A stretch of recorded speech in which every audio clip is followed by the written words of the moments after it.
तर जय शिवराय भावांनो, मी रायगड विथ ओमकार तुम्हाला आज पूर्ण जो आऊसाहेबांचा वाडा आहे त्या वाड्याची पूर्ण माहिती आणि पूर्ण डिटेल तुम्हाला दाखवण्याचा प्रयत्न करतो. आणि हा व्हिडिओ सर्वांपर्यंत शेअर करा आणि अशाच माहितीसाठी आपल्या पेजला सर्वांनी फॉलो करून ठेवा आणि हा व्हिडिओ शेवटपर्यंत नक्की पहा. तर तुम्हाला आज दाखवतो, तुम्ही पाहू शकता मी आता आऊसाहेबांच्या वाड्यात आहे आणि समोर तुम्हाला श्रीमान रायगड दिसत असेल. आज वातावरण क्लिअर आहे आजचं रायगडावरचं आणि आज आपण आऊसाहेबांच्या वाड्यात आलेलो आहोत.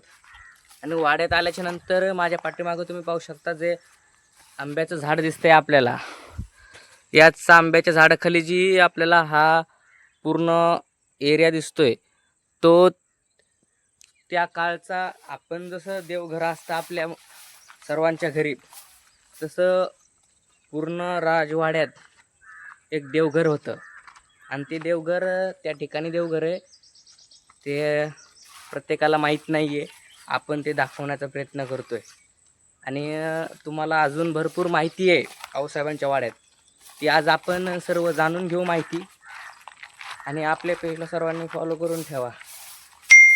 आणि रायगडावरती आल्याच्या नंतर नक्की आऊसाहेबांच्या वाड्यात सर्वांनी या, कारण की बऱ्याच वस्तू आपल्याला बघायला मिळतात या वाड्यामध्ये. आता मी सध्या तुम्ही पाहू शकता माझ्या पाठीमागे जे तुम्हाला हे दिसतंय भांडं, आता याचा वापर आपण जो धुणं धुतो, आपण आपले वगैरे कपडे वगैरे धुतो, त्याचा वापर शिवकाळामध्ये याचा वापर कपडे धुण्यासाठी केला जायचा. एकदम तुम्ही पाहू शकता, तुम्हाला दाखवतो मी जवळून. हे तुम्ही पाहू शकता एक कपडे धुण्याची जागा आणि इथून या साईटवरून जे पाणी जातं कपड्यांचं ते पाणी खाली जातं. आणि अशा प्रकारचे भरपूर वास्तू आहेत आऊसाहेबांच्या वाड्यात. आणि रायगडावरती पण भरपूर वास्तू आहेत बघण्यासारख्या. आणि पाऊस जास्त असल्यामुळे धुकं वगैरे असलं का ते आपल्याला बघायला मिळत नाही. पण आता सध्या भरपूर वास्तू आहेत की ज्या आऊसाहेबांच्या वाड्यात ते आपल्याला बघायला मिळतात. आणि आत्ता आपण तुम्हाला मी दाखवतो आऊसाहेबांच्या वाड्यातली विहीर, म्हणजे ज्या विहिरीवर शिवाजी महाराज स्वतः बसायचे. आणि तिथं विहिरीच्या वरतीच त्यांचं सिंहासन वगैरे पूर्ण बनवलेलं आहे. ते तुम्हाला मी दाखवतो, आत्ता लाईव्ह दाखवतो आणि ते कुठं आहे ते पण सांगतो. तुम्ही लाईव्ह पाहू शकता. मी आत्ता त्याच सिंहासनापाशी महाराजांच्या तुम्ही लाईव्ह पाहू शकता. अशा प्रकारचं हे केलेलं आहे. इथं हार वगैरे पण ठेवलेला आहे. आणि हे तुम्हाला दिसतंय. आता याचा वापर कशासाठी केला जातो, आता याचा वापर केला जातो महाराजांच्या काळात. जेव्हा महाराज गडावरून वाड्यावर यायचे तेव्हा महाराज याच ठिकाणी बसायचे. आणि बसल्याच्या नंतर त्याच्यामधून महाराजांना विहिरीची जी गार हवा असते ती हवा पूर्ण महाराजांना लागायची. आणि एवढी अप्रतिम स्ट्रक्चर तयार केलेलं आहे महाराजांनी, त्याचा आपण विचार पण करू शकत नाही. आता तुम्हाला मी आतमध्ये जाऊन विहीर कशी दिसते ते तुम्हाला दाखवतो मी. आणि व्हिडिओला लाईक करा, कमेंट करा आणि शेअर करा. भावांनो, आपण आता विहिरीत चालू आहे महाराजांच्या काळातली. आणि विहिरीत आतमध्ये गेल्याच्या नंतर दृश्य कसं दिसतं हे तुम्हाला दाखवतो मी. शेवटपर्यंत व्हिडिओ नक्की पहा. आणि खरंच भावांनो, एडिटिंग नाही, काहीच नाही बरं का. तुम्ही लाईव्ह पाहू शकता. पाणी एकदम क्लीन पाणी आहे, म्हणजे काचासारखं पाणी आहे. तुम्ही पाहू शकता एक अतिशय सुंदर पाणी आहे.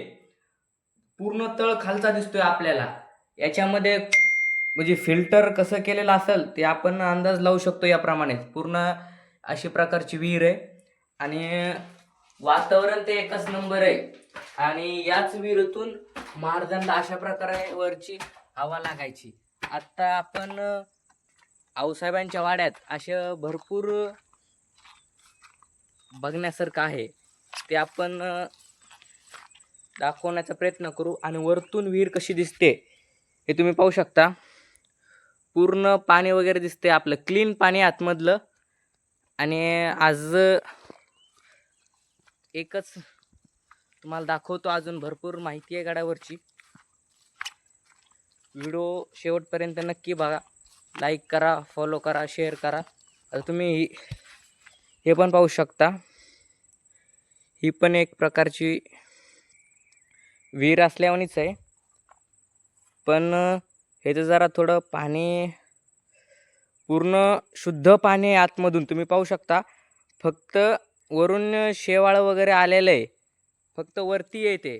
आपल्या विहिरींमध्ये पाऊस वगैरे जास्त पडला तर पूर्ण पाणी दूषित होतं जास्त प्रमाणात, पण या जागेचं पाणी दूषित नाही आहे, पूर्ण क्लीन पाणी आहे, फक्त शेवाळावरती आलेलं आहे. आता आपण रायगडावरची खाली जो वाडा आहे त्या वाड्यातली आपण आता सध्या तुम्हाला मी दाखवतो. जो रायगडावरती खलबतखाना आहे तो आऊसाहेबांच्या वाड्यात पण खलबतखाना आहे त्याच प्रकारे, फक्त जरा छोटा आहे तो. तुम्हाला तो दाखवण्याचा प्रयत्न करतो मी, व्हिडिओ शेवटपर्यंत पहा. आणि जर कोणी आऊसाहेबांच्या वाड्यात येत असेल तर त्यांनी पण थोडं रिस्क घेऊन वगैरे या, कारण की पाऊस जास्त असल्यामुळे गवत वगैरे वाढलेलं असतं, त्याच्यामुळं थोडं साप वगैरे यांची भीती असते. तुम्ही पाहू शकता आता याचं थोडं काम चालू आहे, पण जुनी वास्तू आहे त्याच्यामुळे याच्यात जरा पाणी साचल्यावानी झालं. तुम्ही पाहू शकता खलबतखान्यासारखाच एक आहे, म्हणजे याला पायऱ्या पण आहेत, पूर्ण अशी बाजू आहे, म्हणजे त्याचा अंदाज याच्यावरती काहीतरी असेल त्या काळी. आणि ह्या ज्या पूर्ण भीती दिसतात ते पूर्ण म्हणजे स्ट्रक्चर असणार आहे आणि तो पूर्ण अंडरग्राऊंड भाग असणार आहे. आता आपण जाणून घेऊ आऊसाहेबांच्या वाड्यातला जे धान्य कोठार होते महाराजांच्या त्या काळातले, ते जाणून घेऊ आपण. त्याच्यासाठी सर्वांनी पेज फॉलो करून ठेवा, ते जाणून घेऊ आपण पुढच्या पार्टमध्ये. आणि अशाच इंटरेस्टिंग माहितीसाठी आपल्या पेजला सर्वांनी फॉलो करा. जय शिवराय.